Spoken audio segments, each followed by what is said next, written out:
नागपुरातील गिट्टीखदान police ठाण्याअंतर्गत police मुख्यालयाजवळ झालेल्या बजरंग दलाचा माजी शाखा प्रमुख हर्ष उर्फ गुड्डू पांडेच्या निर्घुण हत्येप्रकरणी गुन्हे शाखेला मोठं यश आलं आहे। गुन्हे शाखेच्या सामाजिक सुरक्षा विभागानं या खळबळजनक हत्येत सहभागी असलेल्या 3 आरोपींना अटक केली आहे, तर त्यांच्या इतर साथीदारांचा शोध सुरू आहे। तर अटकेतील आरोपींना गिट्टीखदान पोलिसांना सुपूर्द करण्यात आला आहे।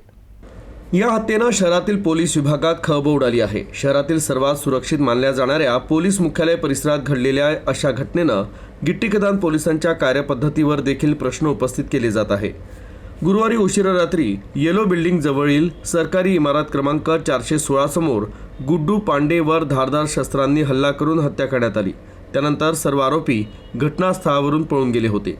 अटक करण्यात आलेल्या आरोपींमध्ये मोहम्मद शाहरुख उर्फ बाबा शेख, दिशांत उर्फ सन्नाटा अनिल काळे आणि दीक्षित सुरेश क्षीरसागर यांचा समावेश आहे। पोलीस चौकशीत आरोपींनी ही हत्या जुन्या वैमनस्यातून केल्याचं उघडकीस आलंय।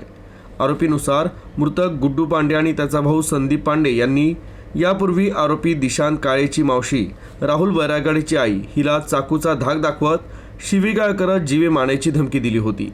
बंटी उर्फ बुरहान शेख यांना हस्तक्षेप करण्याचा प्रयत्न केला होता।